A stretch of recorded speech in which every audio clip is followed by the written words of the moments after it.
It's from Heaven, David. Will the First Minister provide an update on Welsh Government coronavirus restrictions in South East Wales?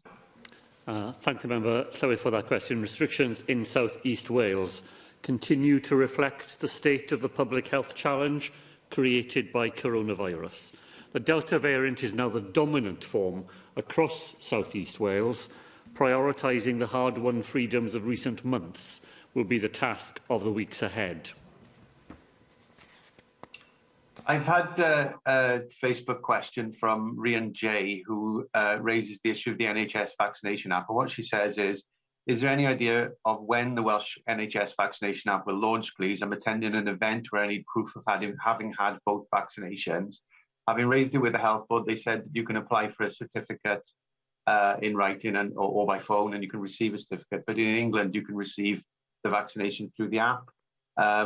Rhian says that she rang this morning requesting this certificate, but it's her feeling that it's archaic and slow compared to the process in England. And her question is, when will we see the app in Wales? The Welsh Government has said that there would be roughly 4 weeks behind England before it's launched, but that's about now. So please can we have an update on that? Thank you, Llywydd. Well, it is true that for technical reasons largely connected to the reconfiguration of the English solution to meet Welsh requirements, it was not possible to launch the app in Wales at the same time as it was launched in NHS England. I don't agree that the solution that has been in place in Wales in the last 4 weeks is archaic. Over 10,000 people have received certificates through that way of doing things, and it's due to the very hard work of the team in the Swansea Bay Health Board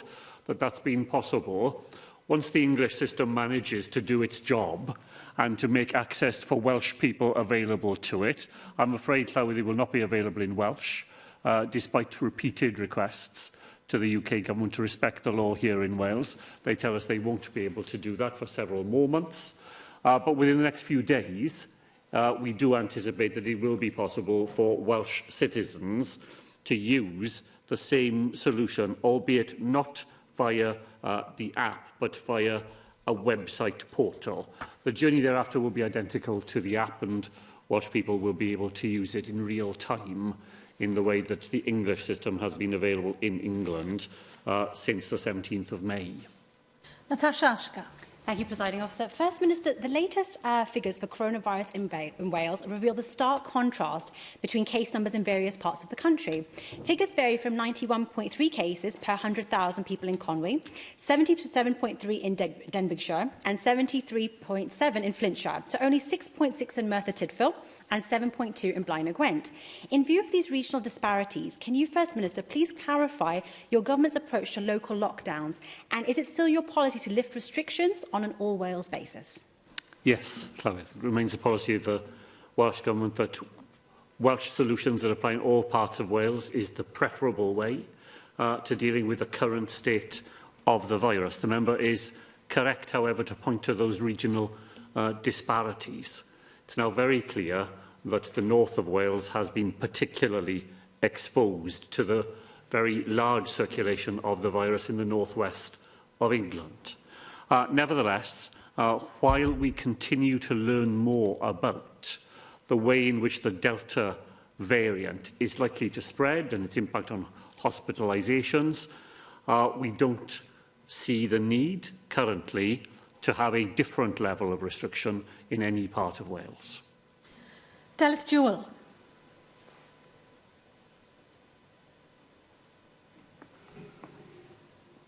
Diolch, Llywydd. First Minister, the British Red Cross has found that loneliness is one of the most significant impacts of COVID-19 restrictions. Worryingly, their research also found that 37% of people in Wales wouldn't be confident in knowing where to go for mental health and emotional support.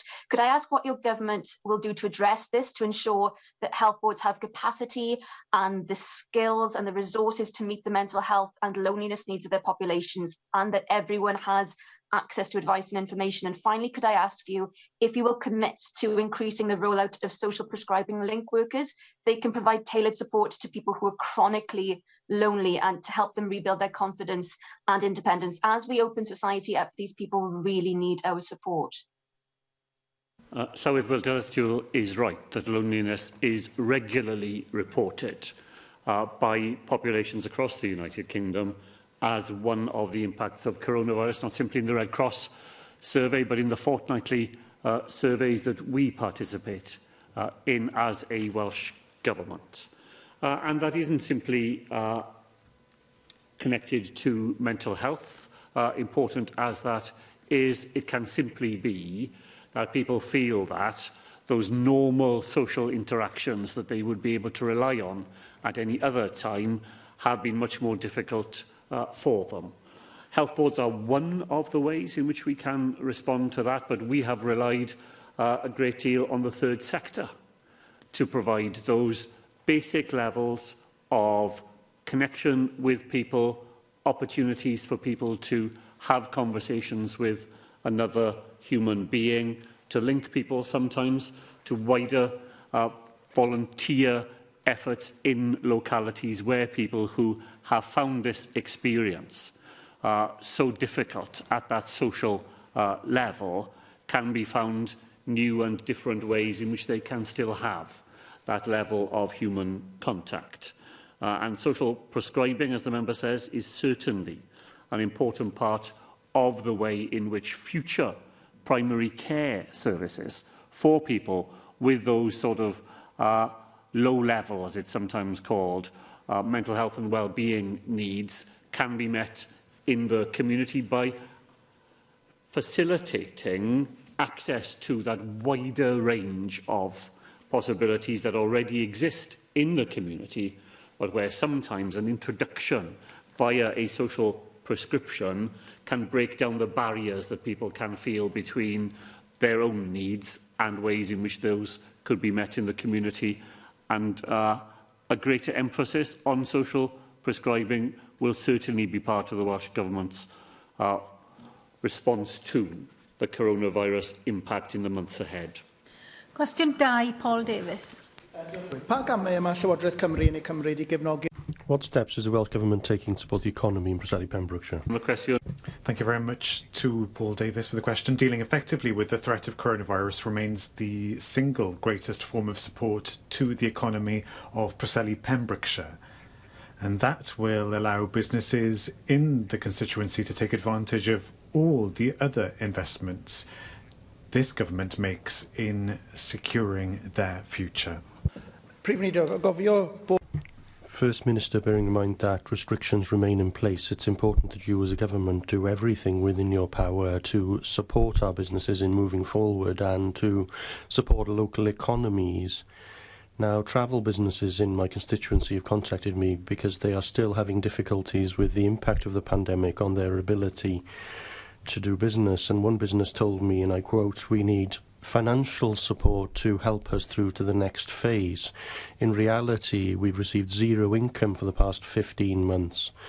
It's an impossible situation and it's unsustainable, and it's time at a regional and a national level for the travel industry to receive a particular support package, a targeted support package." What's your message to this business and travel companies across Wales, and will you commit to provide support to the sector in order to safeguard the sustainability of the sector for the future? Well, thank you very much to Paul Davies for that question, and I agree that the coronavirus crisis has a major impact on small businesses in the travel industry, and that is going to continue over the coming months. So the Minister for the Economy had announced a package of additional support for businesses that have seen that impact of the fact that we can't continue with the reopening as we had originally intended. The Minister is still working with officials to prepare additional support for businesses, such as businesses in the travel industry, that can't reopen at all or that can't reopen fully. And that work is ongoing, and the Minister will come to the Chamber to explain how we're going to continue to support, to provide additional support to businesses such as travel businesses, as Paul Davies has suggested this afternoon. Joyce Watson. Paul Davies will know that businesses in Wales have received £400 million more in coronavirus support than they would have done had those same businesses been in England. That is what the Welsh Government has done to support the economy, both in Preseli, Pembrokeshire, but right across Wales.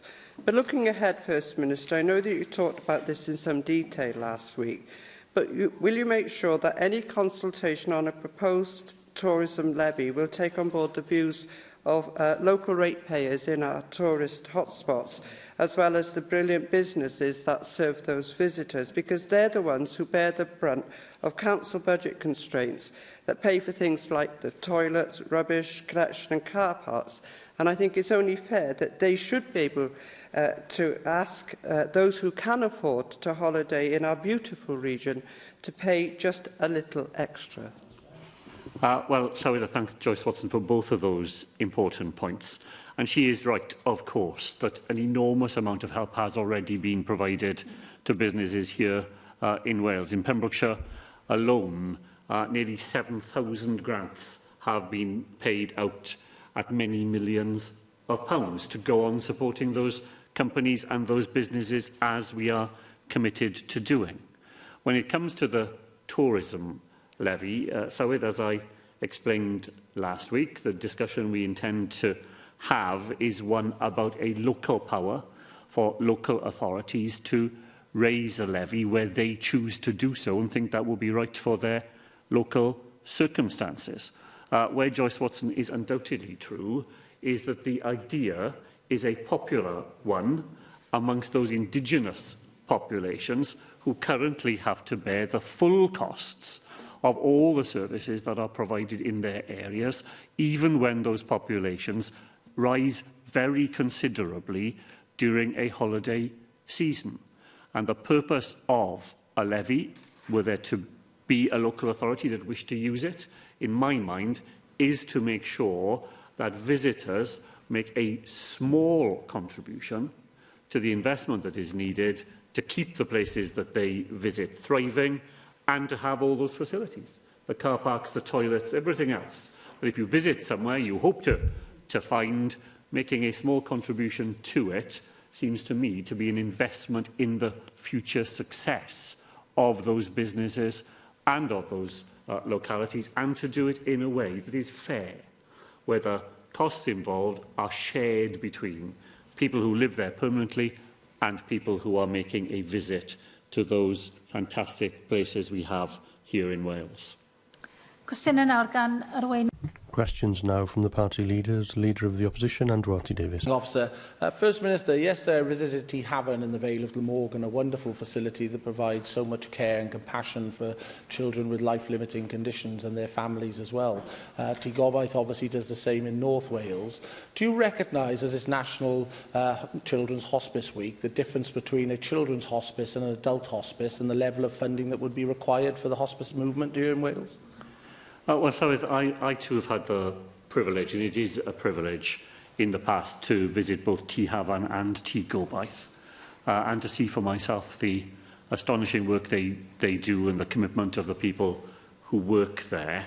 The formula that we use to provide the help that we do to the hospice sector in Wales is a formula that was put in place through the work of Baroness Elora Finlay in her discussions with the sector. We keep that under review with the sector and talk to them all the time. But it is not a Welsh Government formula that we devise and we impose. It's a formula that we derive through the discussions with the sector and the many needs which it seeks to fulfil. Do you recognise, First Minister, that regrettably in Wales that formula only delivers 5% of funding to children's hospitals, whereas opposed to in England it's 21% of funding and in Scotland it's 50% of funding? Now, I'm not for a moment saying that the Welsh Government should step in and jump straight to 50%, but do you believe that there's a journey required to level up that funding stream, especially coming out of COVID and the devastating impact that's had on fundraising activities for charities? Because it cannot be equitable that such a formula delivers such an imbalance in funding for children's hospitals here in Wales at 5%, 21% in England and 50% in Scotland. So will you commit the government to reviewing this formula so that a more equitable formula can be put in place to support the compassionate work that hospices in the children's sector do here in Wales? Well, I certainly agree with Andretti Davies Llywyd about the important work that the third sector has carried out in Wales during the pandemic and has been strongly supported by a specific fund that the Welsh Government has made available and which has been put to very good use by the third sector in responding to a whole range of needs, the loneliness needs that we heard earlier this afternoon, and in the work that it does in the hospice movement as well. The comparison that the Leader of the Opposition draws is not a like-for-like one, because it doesn't take into account the other forms of support that are available in Wales that are not necessarily available elsewhere. But we remain in a constant dialogue with the sector about both the quantum of money that we are able to provide to it and the way that it is dispersed. It's a fiercely and quite properly voluntary sector, isn't it? You know, it absolutely wants to make sure that it goes on doing all the things that it does to raise its own funds, to draw on the generosity of people in Wales, and agreeing a way of making sure the money that we are able to provide arrives in the right place, arrives in a way that recognises the significant differences between the different sorts of services, the different types of hospice charities provide in Wales, is quite a complex one. It's why we were reliant on the excellent work that Baroness Finlay carried out in her discussions with the sector, and we continue to try and move forward with the sector in partnership in that way. Regrettably, I didn't hear a commitment to have a review of that funding formula, although I do accept it's a complex area, and I do accept the point that you make, First Minister, about the fierceness with which the sector protects its charitable status, and rightly so, because the money it raises. But if I could raise a separate matter with you, and that's around the football that's due to take place in the last 16 of the UEFA Championships on Saturday. Yesterday, the Health Minister, in my mind, rightly pointed out the restrictions that have been put on international travel for fans to go over to Amsterdam. However, this morning, the Danish government have come out and said their fans will be able to travel to Denmark, to Holland, to Amsterdam, to watch their team play, providing it's within a 12-hour window.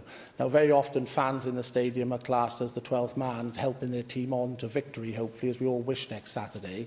Given the change in circumstances for Danish fans, and as I understand it, the level of infection is the same in Denmark as it is here in Wales, will you be making any representations to the Dutch authorities to allow Welsh fans to travel, should they meet the travel requirements that are placed on travelling fans to watch in tournament matches? Because I do believe that the ground has now moved, given that both teams were on the same field yesterday when it came to fans' restrictions. But today, the Danish government have moved to allow their fans to travel within a 12-hour window for Saturday's match. So we will, first of all, of course, to congratulate the Welsh team on proceeding to the knockout parts of the tournament, and to wish them every success on Saturday when they face Denmark in Holland. The advice of the Welsh Government has not changed, Llywydd. It's the same advice that the Football Association of Wales and indeed the Foreign and Commonwealth Office have given to fans, that this is not the year to travel to watch Wales play abroad. And I'm hugely grateful to those thousands of people who would dearly have loved to have been able to travel and to have gone to support the Welsh team elsewhere, who have followed the advice that they have been given, which is that they are safer and the people that they care about are safer if they choose to stay in Wales and to support the team from here. We've seen, even in the last 24 hours, that there are players who have fallen ill as a result of coronavirus and won't be able to take part in the next stage of the tournament. And while we are in the position that we are in Wales, with the Delta variant rising and the vulnerabilities that cause us, the advice of the Welsh Government has not changed. It remains aligned with the advice that comes from elsewhere. Our advice is don't travel, enjoy the tournament, support your team from Wales. Ran Plaid Cymru, Rhina. On behalf of Plaid Cymru, Rhina Piorwerth, thank you very much, Llywydd. First Minister, around a year ago, you were announcing that schools were to reopen again after a long lockdown. But of course, we know how much feeling isolated, being separated from friends has had a heavy impact on the well-being and mental health of young people. Now, throughout the pandemic, the proportion of young people who stay or wait 4 weeks after appointment after referral to specialist CAMs hasn't fallen below a quarter. Is that good enough? Well, first of all, I do recognise the impact that coronavirus has had on the health and well-being of young people. Every time I meet young people through the Youth Parliament, for example, that is an issue that they raise with me. Generally speaking, they aren't talking about specialist services such as CAMs. They are talking about things that they want to see in schools and in communities, things that they can access quickly and access when they are trying to deal with those day-to-day problems of growing up in such an uncertain time. Now, with reference to CAMs, of course, they, like every other department within the health service, are trying to deal with the impact of coronavirus on them. They can't see people in the way they did prior to coronavirus, and they are working hard to try and be flexible and creative to find ways of providing that specialist support to those young people who become so unwell that they need that specialist service. There is, of course, pressure on specialist CAM services during the pandemic, of course, but this isn't a new problem. Figures that have just been published demonstrate that in August of 2019, that almost half of those that received a referral for specialist CAM services were waiting over 4 weeks. I think in Cardiff and the Vale it was 85%. But where is the response to that? We see increase and progress in the vaccination process as a result of the Delta variant. We see catch-up programmes being introduced in terms of education. But when it comes to mental health problems, I don't see the same seriousness in the response. Now, the Health Minister in 2015, you said that it was important that the right people received at the right time. But when it comes to mental health amongst young people, isn't that happening even now, 6 years later? Well, I do think, Llywydd, the member doesn't give proper credit to the advances that were made in the CAMS service in the 2 years prior to the onset of the coronavirus pandemic, because the figures did improve, and they improved significantly across Wales, and the service was on a path of real improvement. Now, I've answered many questions on the floor of the Senedd from the time I was Health Minister, and it's always been my view that what you need for young people are a range of services so that not everybody ends up being referred to the CAM service as the first step in getting help with a mental health issue. Part of the problem of the CAM service has been that a very large number of people who are referred to it turn out not to be suitable candidates for that service. All of those young people have got to be assessed. All of those young people then get into the queue in front of other people for whom that service genuinely is the response that is necessary. What we have to do is to draw the people who are referred to CAMs when they should and could be very properly provided for by a school counselling service, sometimes even by people who are equipped with first aid, mental health knowledge and understanding in universal services like the youth service, to be able to help those young people who need help of that sort. The help, as I said, Llywydd, that when you talk to young people themselves, that is the help that they most often raise with you. Things that are easily available, close to hand, part of the normal run of things with which they are engaged. And then the people who need a CAMS service will be able to get to that service more quickly. The service was well on that journey. It is inevitably disrupted by coronavirus. And as I said, the service is working very hard to try and find creative ways in which it can go on providing a timely service for those young people who need it, despite the limitations on the extent to which they are able to do that in more conventional face-to-face ways.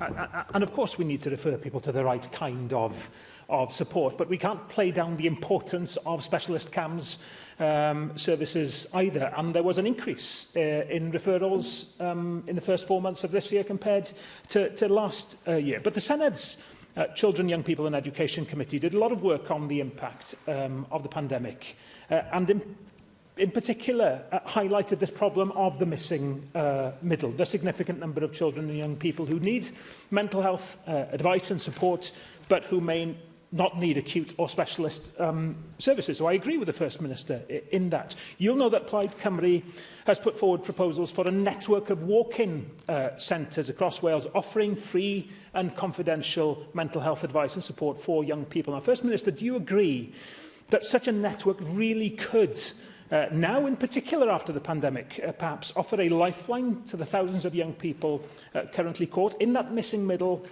And if so, would you and your officials meet with me to discuss pursuing that proposal further? Well, Llywydd, I'm glad to hear that referrals have recovered, and that's good news, and it's part of the general recovery of referrals to health services in Wales in the first months of this year compared to the immediate post-crisis period in March and April of last year. Of course, I am very happy to arrange a meeting to talk about whether that idea would be a contribution to the range of services that we currently provide. There are walk-in services for young people already in a number of different ways, some through the third sector, some through the counselling service that we have in schools. So we would need to be confident that we were not duplicating something that was already there or undermining a service that was already succeeding in providing help to young people. But to explore the idea and to see what might be made of it, then of course, I'm very happy to make sure that such a meeting is arranged. Question 3, Janet Finch-Saunders. Will the First Minister make a statement on the introduction of a deposit return scheme for drink containers in Wales? I thank the member for that question, Llywydd. The Welsh Government is committed to bringing forward a deposit return scheme for drink containers, and our preferred model was set out in the recent consultation. Alongside the work to review the consultation responses, a trial is currently underway in Conwy to pilot the digital delivery of a deposit return scheme. Thank you. You'll be aware that last November I brought forward a legislative proposal for a bill that would make provisions to introduce a deposit return scheme and to reduce waste in Wales. And a majority of 34 members backed my proposal. Now, whilst you abstained, the vote did go in favour of this legislative proposal. And as you can imagine, I'm really keen to ensure that we do not lose that momentum gained, especially at the start of a new and, being the 6th then term. I was therefore somewhat disappointed, First Minister, that for such a worthwhile and proven piece of legislation forthcoming, there is no clear commitment in your programme for government introduced last week to develop a DRS. You quite rightly mentioned that Conwy County Borough Council is working with Welsh Government, Polytag Limited and RAP to trial the new DRS. The intervention is for interviews with residents and recycling crews after the trial to provide more information on how the scheme could be used across Wales. So should the trial go well in Conway, as in the Wirral, where 91% of tagged packaging was successfully recycled, by when would you expect to have an all-Wales DRS in place which is aligned to and interoperable with other systems across the UK? Thank you. Diolch. Well, thank the member very much for that question and for highlighting the pilot that is going on in around 500 homes in her own constituency, which is going to make a genuine contribution to our understanding of how a DRS scheme could be taken forward. Ministers always abstain, Llywydd, on backbench legislation. That's the convention that we have. But I'm pleased to be able to say to the member that we hope to secure powers for a deposit return scheme for Wales through the UK Environment Bill. The latest information we have is that that is expected to complete its parliamentary passage in time to get royal assent in the autumn. We will then have the powers we need to bring forward our regulations, and we expect to lay those in the autumn as well. Mike Hedges. Llywydd. Can I welcome the response given by the First Minister? I think it's something very many people across the chamber are very much in favour of. On Friday, I met with pupils from Glencochran School online who were unanimously in favour of a deposit return scheme. And I told them about the old Corona Pop, the scheme which I mentioned fairly regularly here. Does the First Minister agree that Welsh Government doing it is a very massively positive, but an all UK programme would be much better? It would make it easier for firms to ensure that they can be bought in Chester and taken back in Wrexham. So that make it much easier for the scheme to work. So yes, I think we all would like a Welsh scheme, but an all Britain scheme would be so much better. Well, so I thank Mike Hedges for that, and the tradition in Glencochran School of campaigning on these matters is a very real one.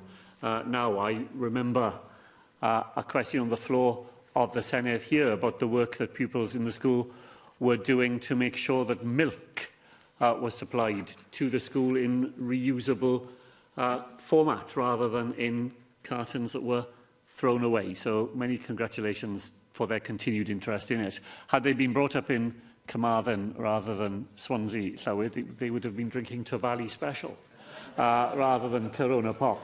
But the general point that Mike Hedges raised, and I think it was an echo of something that Janet Finch-Saunders said, is that we would like to see a UK scheme because we think that that will work better for people here in Wales. Easier for consumers, of course, a long and porous border, people shopping and living on both sides of it, an influx of people into Wales during the summer months. Particularly, we want people to have a single system that they can easily understand.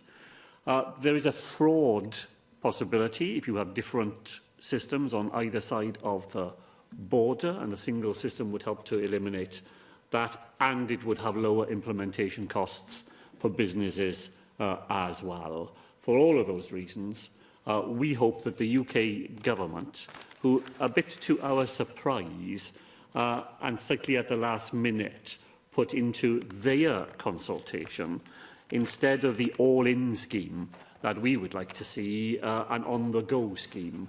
Now, Scotland already committed to an all-in scheme. That is definitely our preference. We hope the UK Government will settle for that as well, as we originally believed would be the case, and then we will be able to have the UK-wide arrangements, which Mike Hedges, I think, quite rightly advocates. Question 4, Sam Rowlands. Will the First Minister make a statement on the Welsh Government's economic priorities for North Wales? Diolch, Llywydd. Our economic priorities for all parts of Wales, including those, of course, for North Wales, are as set out in our newly published programme for government. Thank you for your response, First Minister. You will know that one of the biggest employers in North Wales is the tourism sector, which supports around 46,000 jobs and in usual times generates over £3.5 billion annually to the local economy. However, as you touched on earlier, we're aware of your plans to explore a tourism tax on visitors holidaying in Wales. The Wales Tourism Alliance has said that this would make the industry less competitive and make Wales seem more expensive. So would you agree with me that rather than time, energy and resources are spent in seeking to introduce a tax which has been rejected by the experts in the field, now should be the time to further support the sector to bounce back from the pandemic? So now is the time for the government that was elected by the people of Wales to fulfil the manifesto on which we were elected. The proposal to explore a tourism tax was absolutely and explicitly there in our manifesto and discussed during the election campaign. The people of Wales made their decision and they will get the party that they voted for and the proposals that we put in front of them. Ken Skates. First Minister, the hard work of successive Labour governments has led to the employment rate in North Wales reaching a record high, and we now have a record number of businesses in existence in North Wales. And of course, cross-border collaboration has been instrumental in driving the success story of the North Wales economy, and there are particularly strong ties in key sectors such as green energy and advanced manufacturing and indeed life sciences. First Minister, would you agree with me that working together with our cross-border comrades makes us stronger, and it is absolutely necessary in order to avoid competition and to enhance cross-border transportation too? So I thank Ken Skates for that and for drawing attention to the strengths of the economy in North Wales with its record high levels of employment, with, as members will have seen, the direct inward investment figures published today showing the ongoing strength of the economy in that part of Wales. And I was very pleased recently to meet with very senior members of the board of Airbus who came to tell me of their plans to go on investing in North Wales as that aviation sector recovers, and how determined they are that the very skilled and committed workforce they have in that part of Wales will go on being part of that global company's future. Now, the member himself, Llywydd, when he was the Minister for the Economy, was a great champion of working with others to make sure that the economy in the north east of Wales, particularly, is part of that wider ecology and economy. The Mersey-D Alliance that I know he championed, and our colleague Vaughan Gethin has attended a meeting today of a launch of a series of ideas for an economic and fiscal stimulus across the Mersey-D area, the Offshore Energy Alliance, the possibilities for a cross-border carbon capture and storage economy in the hydrogen field, where we have investments in Ynys Môn and in Flintshire, and I know that this was an area where the member particularly championed things, a metro programme in which we persuade the UK government to make the necessary investments they have to make in the road and the rail infrastructure to make sure that the economy of North Wales can go on thriving. Cwestiwn 5, Luke Fletcher. Diolch Llywydd. Sut mae Llywodraeth Cymru... Thank you, Llywydd. How does the Welsh Government protect the right of every child in Wales to access Welsh medium education? Am y cwestiwn, Llywydd. Thank you for that question, Llywydd. All local authorities in Wales provide Welsh medium education. However, laying the foundations for expanding Welsh medium education is a long-term campaign. We are breaking new ground with the 10-year Welsh in Education strategic plans, and I look forward to seeing the fruits of that labour. Diolch am yr... Thank you for that response, First Minister. May I draw your attention to Sir Peribont on yw'r? Several families in that town face a situation now where they won't perhaps be able to send their children to the closest Welsh medium school. Instead, they'll have to choose between sending their children even further away to have their education or choose English medium education. Unfortunately, the record of the Council on Welsh medium education isn't positive. The Council has failed over the past few years to ensure that Welsh medium education is a realistic option in several communities, and a number of families have been forced to make decisions about their children's education that they didn't want to make. What work will the Welsh Government do with the Council to change the situation significantly? If the Government is serious about reaching its target of 1 million, then the Government will have to take the issue seriously in those areas. A question to... Well, thank you for the question. I am aware of the issues that the members raised because I've had an opportunity to discuss them already with the local member in Bridgend and on the future of Welsh medium education in that area. Now, in all parts of Wales, I'm sure every member here will be representing people who can't access a place in the school of their choice. I do it as a member in Cardiff West virtually every year with children who want to access English medium education in the city. We all work with such individuals, and we have been working hard and working closely with Bridgend Council in order to develop the number of places that they have available in schools in the area that are available through the medium of Welsh. And they do have plans now that will increase the numbers that can access Welsh medium education over the next decade. Practical steps, for example, they want to do more in Ysgol y Ferch o Sger. They are going to move a school to the heart of Bridgend in order to give access to more people. They are going to provide more spaces at Ysgol Bro Ogwr, so there is more work to be done in Bridgend. I am aware of that, but I am sure that the council, with the plans that it has in place and the funding that we provide as a government to assist them, they are on the right track in helping us all to reach the point by 2050 where we will have 1 million Welsh speakers here in Wales. Kurtz. Diolch, Llywydd. Mae carfan am... Diolch, Llywydd. Thank you. A number of governors from a vast variety of backgrounds is vital for the management of a school. Many pupils who attend educational facilities through the medium of Welsh come from homes where their parents don't speak Welsh themselves. So what support is the Welsh Government providing to ensure that parents from non-Welsh speaking homes are encouraged to stand election as parent governors in Welsh medium schools? Wel, dwi'n gwybod, wrth gwrs... Well,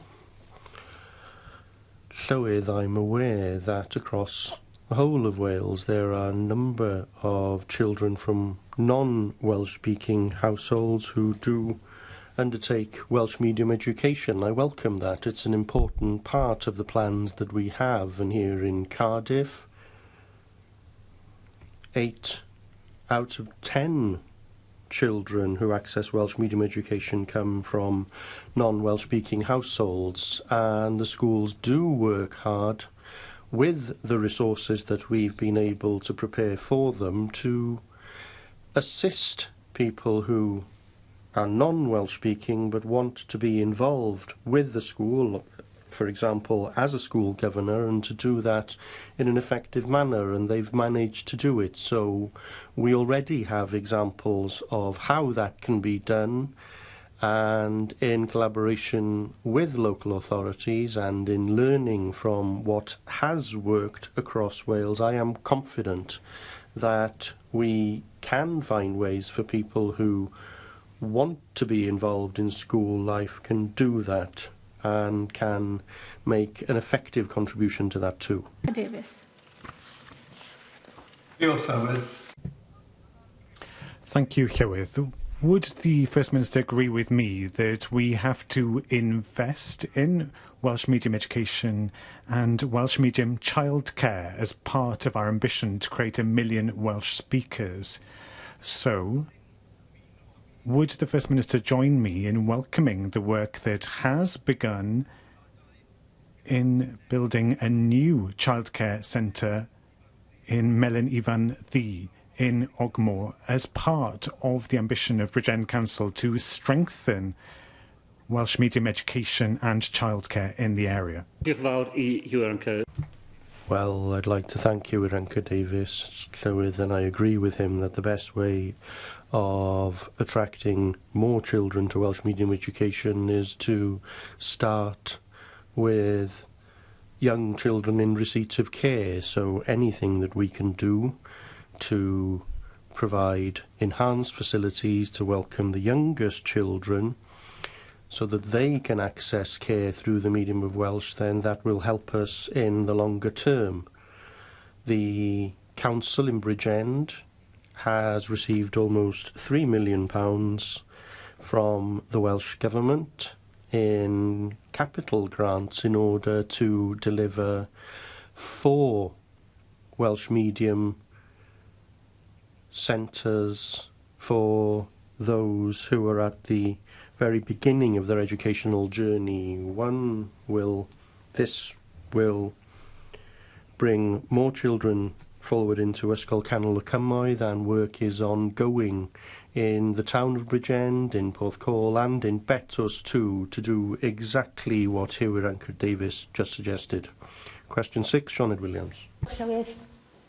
Will the First Minister on town centre redevelopment in South Wales West? Thank the member for that question. Llywydd, amongst the different sources of support for town centre redevelopment in South Wales West, the Transforming Towns Placemaking Grant Scheme, launched in April this year, will provide benefits for towns in the Bridgend, Neath Talbot and Swansea areas. Diolch, Prif Weinidog. When speaking to retailers and market traders in Neath Town Centre, it's clear that the town centre is struggling at the moment in terms of tackling antisocial behaviour and a reduced footfall. The development of the swimming pool, cafe and library in the town will hopefully help bring in additional footfall, but there is a feeling that there's a need for more to be done to see a reduction in the empty retail units that we currently have in the town centre. And there is a need to tackle the antisocial behaviour, a need to tackle rent levels, business rates, and a need to expand the offer within the town. Will you therefore outline what further work you plan to undertake with Neath Talbot Council and other agencies on these issues during the Senedd term? Diolch.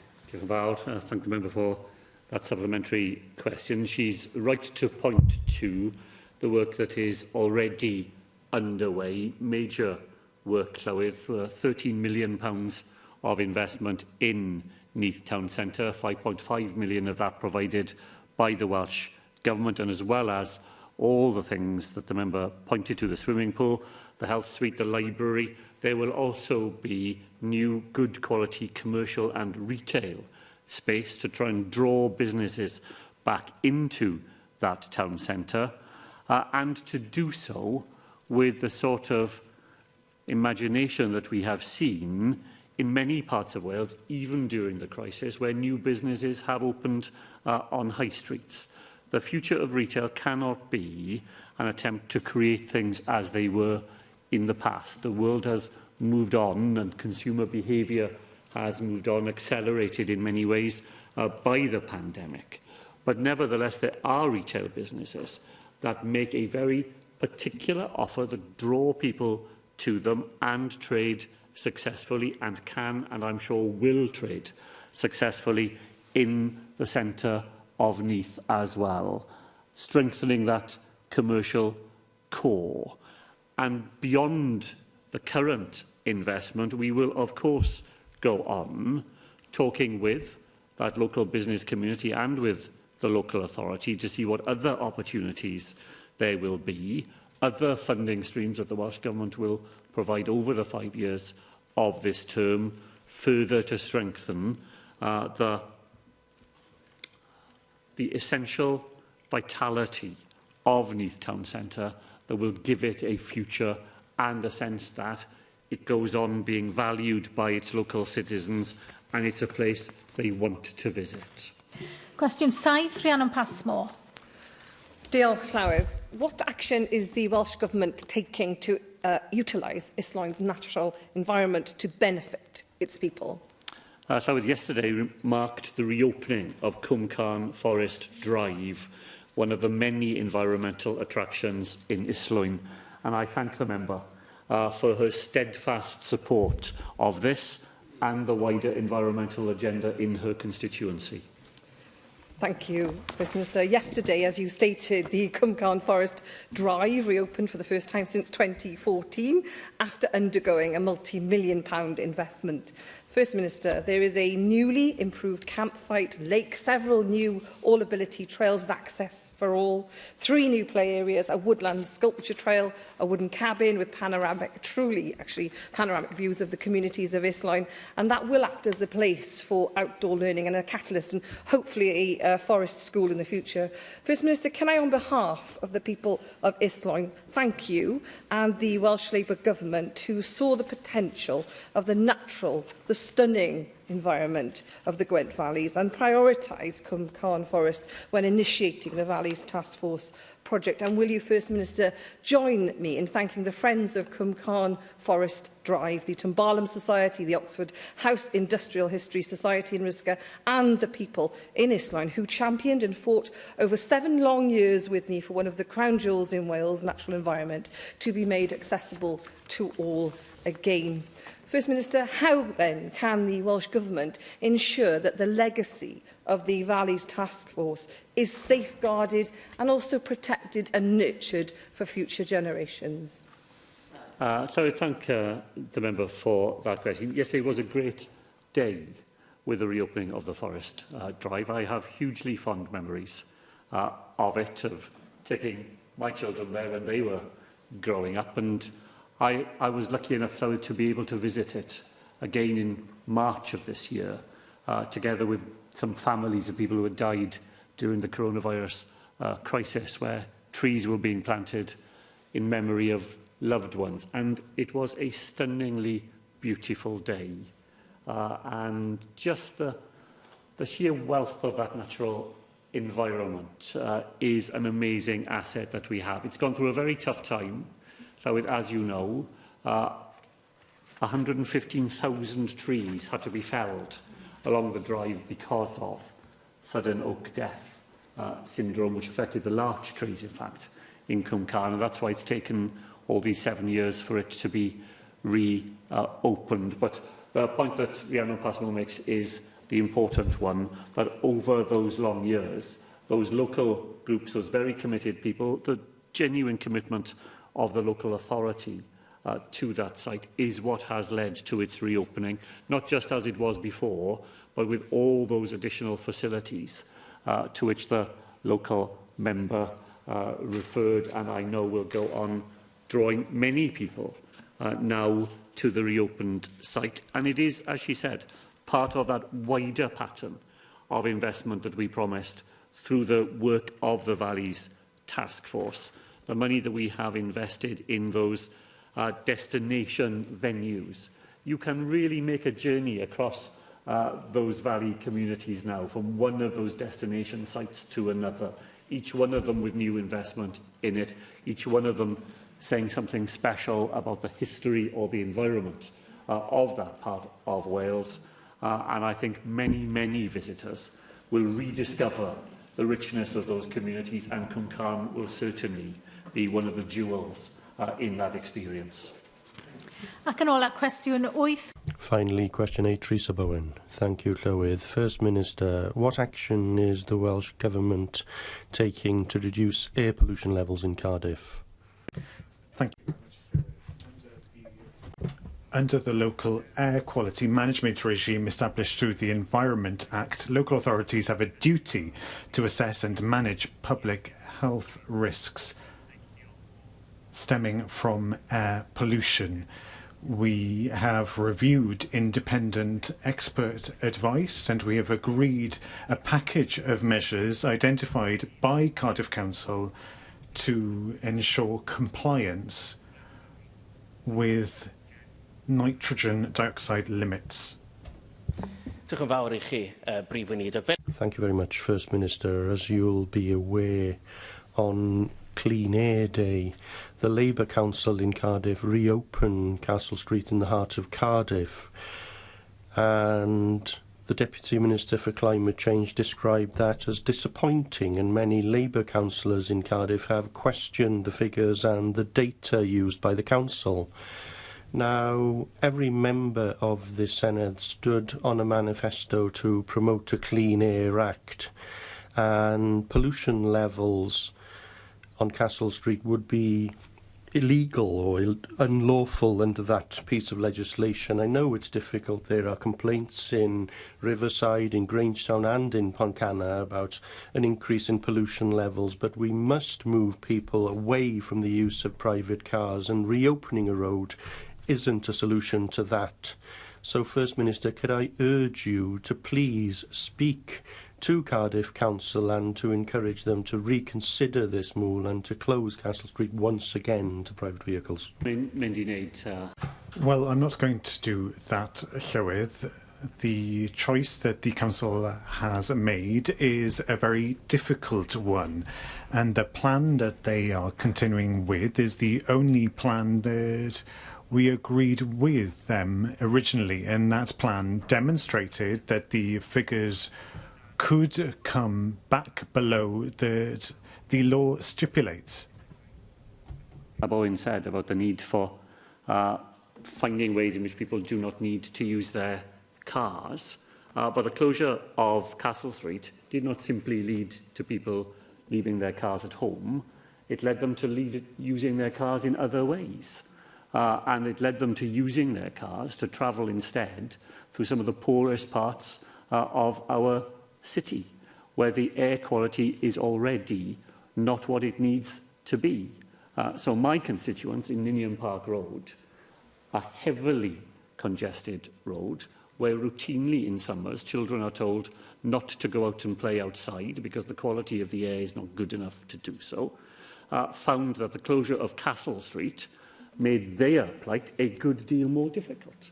And the figures that the council have obtained, not from themselves but by independent analysts, shows that the closure of Castle Street had that detrimental effect on residential streets in a way that Castle Street is not a residential street. So the choice facing the council was a genuinely challenging one. They have decided to revert to the plan originally agreed with the Welsh Government, and which was funded by my colleague Leslie Griffiths at the time that she was responsible, to the tune of £19 million. It's not going back to 4 lanes of traffic in front of the castle, it's back to 2 lanes of traffic as we had agreed, with bus and bike lanes added. It will, for now, protect those people in those residential streets whose lives had been adversely impacted by the closure of Castle Street, and that's the balance that the council has struck. And I think, for me, until we are able to do longer-term things to reduce the use of cars altogether, it's a balance that is entirely defensible. Diolch i'r Prif Weinidog. Thank you, First Minister. The next item is the business statement and announcement, and I call on